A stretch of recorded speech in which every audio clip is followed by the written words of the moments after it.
Well, if you think back, we had him on when we were out at the Nuggets charity event they were doing at their practice facility. It was like 2 days before the trade deadline, and there were plenty of rumors about Michael Porter at the time, and he handled it very, very gracefully. He was well aware of the rumors. He certainly had no animosity. I thought at the time he handled that interview very well with us, and I'm not surprised that he handled it with class. I think he's a pro. And I've said this 1,000 times, said it on the podcast I did last night. He's a good kid. And if anything comes off this thing, he's just a good kid. He's not much of a kid anymore, though, 27. He was a kid, though. Yeah. You're used to seeing him as a kid. Well, yeah. I thought the most intriguing thing I thought he said, because you kind of forget, and I've heard this from other people. I mean, he was going to be a first-round pick coming out of high school. He was like 1 or 2 in that entire class. He talked about that. Number 1 overall, and supposedly. then when he got hurt, drop. I thought it was interesting. He didn't talk to the Nuggets until the day before the draft, which I found very interesting. They probably kept him off the scent, hoping that he dropped. And then, remember, he didn't play that whole year, had another back surgery, and they had a team where they didn't have to rush him, and so they let him kind of come in and figure it out on his own. Then his second year in the league, his first full season, Malone didn't like him or whatever. I mean, because he hardly played here and there. And I think that's where he became a fan favorite, because he didn't play at all that first healthy season.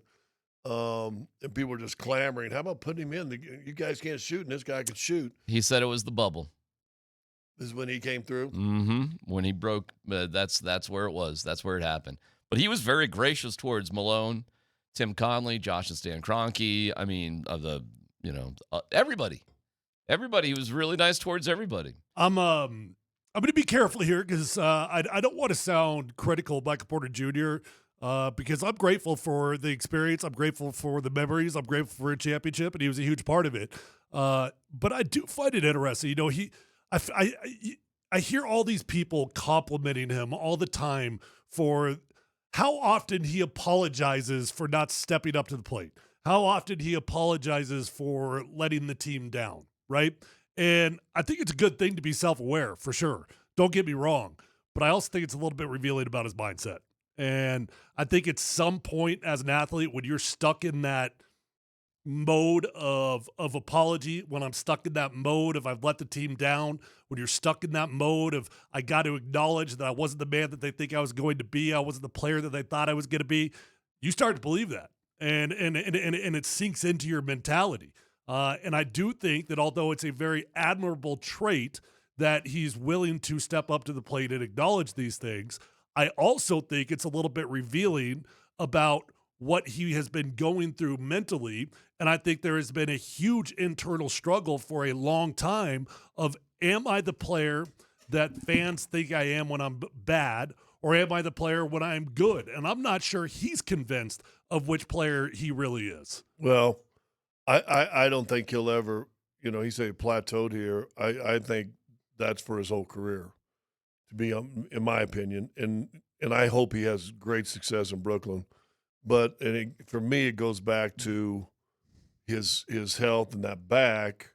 And I'll repeat, and what changed the corner for me, because I always thought he was just a soft player, didn't know how to play, to be real honest with you. Okay. And I was talking to one of the coaches about that. And he goes, Scott, it's a miracle he's even playing. The guys that have had the surgeries he's had, and the drop foot on the left foot, these guys don't make it back. They don't play at any kind of level in football or basketball or anything else. And after that coach, and he said it so heartfelt, that he said, listen, it's a miracle he's playing. Well, let me play a couple more cuts for you and get your reaction to it. First, thanking Jamal and Jokic. From there, I want to thank my teammates. I came in and I had a whole different group of teammates than the teammates I ended up with. But, the 2 guys that were with me along the whole journey, Jamal Murray and Nikola Jokic, I appreciate you guys, accepting me coming into the team. You guys already had your 2-man game going on, your very potent 2-man game. And, when I came there, you guys immediately made me feel comfortable with my game, and you guys put me in a position to succeed. So I want to thank all my teammates throughout the years over there in Denver. It's been great getting to play with you guys and eventually win a championship.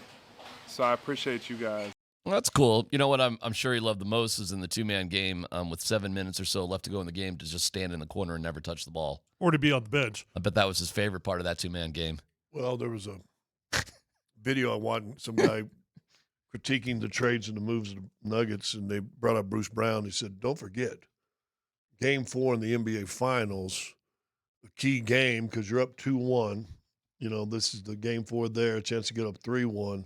Close game. Bruce Brown shows up, ends up having 22, 11 in the fourth quarter, and Michael Porter, he came in for Michael, like 7-something. Porter didn't get back in the game. Right. So it was Bruce Brown. And if you go back, listen, Michael did not have a good series that series. No. I think he played okay in Game 5. But he didn't really do anything in that series. Listen, he shies away from physical contact. Yeah, I'll give you my real estimate. And again, I like the kid. I've had more conversations this year, just one-on-one conversations with Michael this year than any other player, and personal ones, really good ones. And so I love the kid. I'm going to give you analysis what I think of him as a player. I think he shies from physical contact. I think his injury limits him, or his leg limits him from being the cutter that this team needs, and that's why you trade for Johnson, because he's more of a cutter and slasher and joker. Excuse me. Don't you go dying on me. Hang in there. Here, Oh, piece of corn. Leave that. Cam Johnson will move. He won't just, and you said that, well, it'd be too much game, just sit in the corner. Well, there's plenty of time to come up there, ball sticks back, that if all of a sudden you're slashing in from the corner, you're going to get a layup. Michael just didn't do that. And I don't know if that was completely health or understanding of what he needed to do or how he could help. He's a sweetheart of a human being. Do you think he plateaued? Yes, I do. Okay, so does he. Let me play this next one for you. But I think it's for the rest of his career. Well, he doesn't. All right, go ahead. And that's Alan. good. Go ahead, Alan. You better not. So I'm really excited for this next chapter out here in Brooklyn. I think over there in Denver, I felt like my ceiling had kind of plateaued. You know, we have a very we just have a way of playing, you know, and how Joker plays, how Jamal plays, that two-man game is very potent, and you know, that's how we play. And I'm so appreciative of the way we play. We end up winning a championship, but I do feel like my ceiling in Denver kind of plateaued a little bit, and I'm excited for this next chapter in Brooklyn for sure. It's crazy because me and Cam are actually boys. We're pretty cool, you know. We're even having talks of swapping homes. You know, he might stay in my crib in Denver. I might stay where he lived in Brooklyn. But anyways, obviously Denver got a great player and a great dude, and I'm excited for him to be able to finally, you know, compete for a championship over there. And I myself am excited to expand my game and be able to do what I do. All right, and then there's one more thing I want to play, but let's react to that right there. Well, I'll say this. I can understand his perspective of I have plateaued, meaning I will never be Nikola Jokic. I will never be Jamal Murray, and I can't get in the way of that. And if you look at the roster that he's currently going to, he might be one of the best players on that team. I mean, he is legitimately going to an opportunity where he can showcase himself and not be outshined by other players because he's legit one of the better players on the team. Well, here you go, because he may bounce up to 25, 26 points a game. And, hey, I bet you he has his first 40-point game of his career with the Nets. And when that happens, I just want everybody around here to be, like, okay with it, because it's just a different vibe, and they're doing. He didn't say, I'm looking excited to compete for a championship with the Nets. Well, he knows what the truth is. I'm going to pick on him and Tyler on semantics. Your ceiling is your talent ability to reach. When that plateaus, that's as good as you get. Now, your game can plateau at a certain environment and certain system. But go back to Bruce Brown, how his game revised when he came here compared to what he had done his first 3 or 4 years in the league. You know, he's just a 7-8 point guy. And even after he left, right, he's a 9-point guy. Mm-hmm. His game plateaued, but that wasn't his ceiling. So if Michael's got to be careful mixing up my ceiling and my game here is plateaued. I think it should be two different things. I got you. That's definitely semantics, but I got you. I know what you're saying. The player is the player, and the player's ability is what the ability is. Now, if you're surrounded by less ability around you, you might have more opportunities to score points with the same ability. Although, but it doesn't change who you are. if you have nobody around you, who do they now focus on? There you go. Well, he does make. Well, and that's the one thing that he's never had is the ability to create his own shot. You realize he does make $38 million a year. He might get the ball once or twice there in Brooklyn. No, he'll get opportunities, and if he's wide open, he's going to shoot. I agree with you. He'll be fine, but I think he's at the ceiling of who he is. There was one more thing I want to play for you guys, and this is interesting because he had an interesting encounter with the Nuggets executive because to keep it real, did any of us really think, and if you did, you did, but I didn't think they were going to move him. Did you? Oh, I thought he was untradeable. Okay. I thought the contract, the injuries, the lack of playoff performance, all of that created an untradeable contract. All right. I think a lot of people around the organization wanted to move him. Okay. One more. Here you go. Thank you, Alan. Yeah, but I want to get into the story of how I found out I got traded. I actually was on the plane over here to St. Tropez, and, you know, I'm over here trying to enjoy my time before I get back to work, before I head back to Denver and get back to work. And I'm laying down on the plane, and I got on the Wi-Fi, and I saw a text I got from my agent and from someone in the front office over in Denver. I think it was John Wallace, just saying, you know, yo, can you get on a phone call? It's urgent. And I immediately knew what was up. I immediately knew what was going on. So I couldn't get on the phone with either of them because I'm on the plane, you know?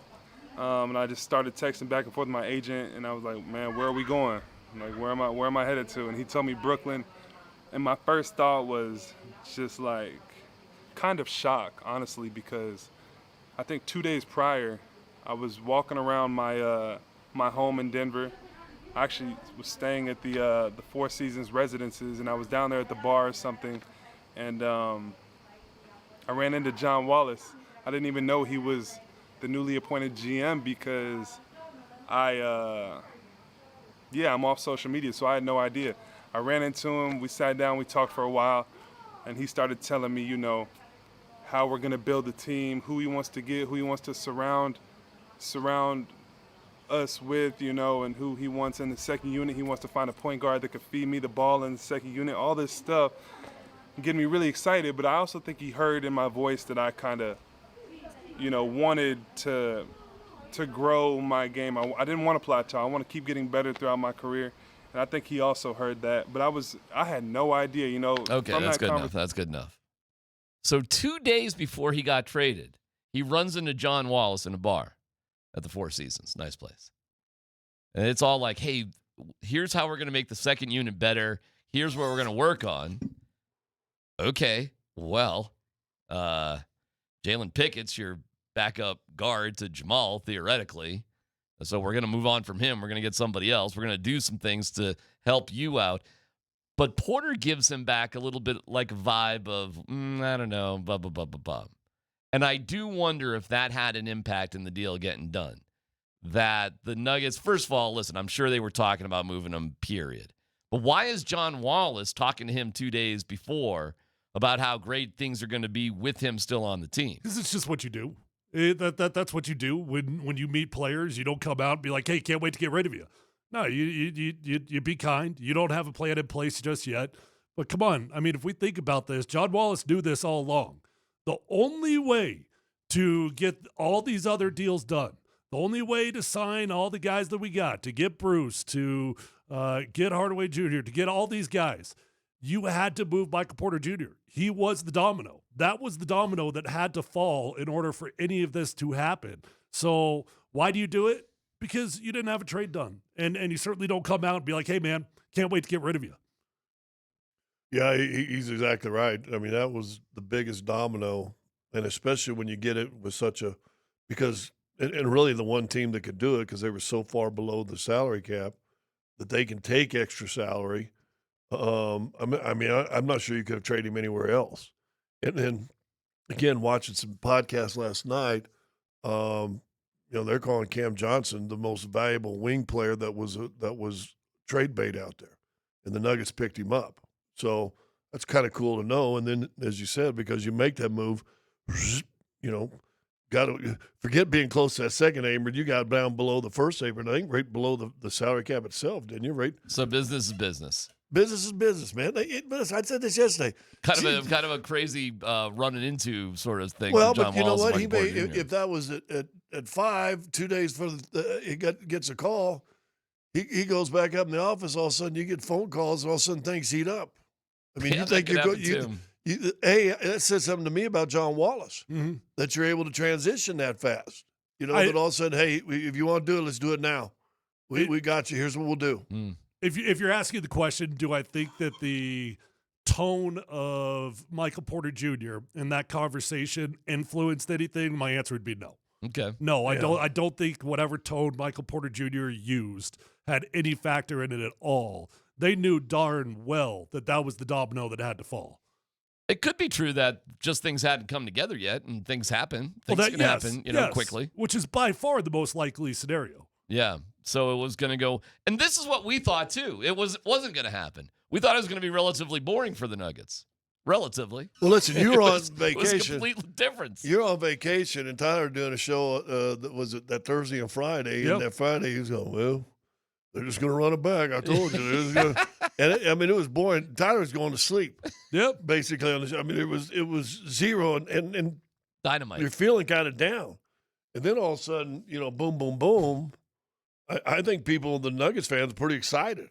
I mean, I think they're. I think so too. Yeah. I think they're sitting there saying, "Oh my gosh, wait a minute, here we go." I want to throw this out there just 2 seconds, and I know we don't talk about Nuggets. We can do it either on the other side or not.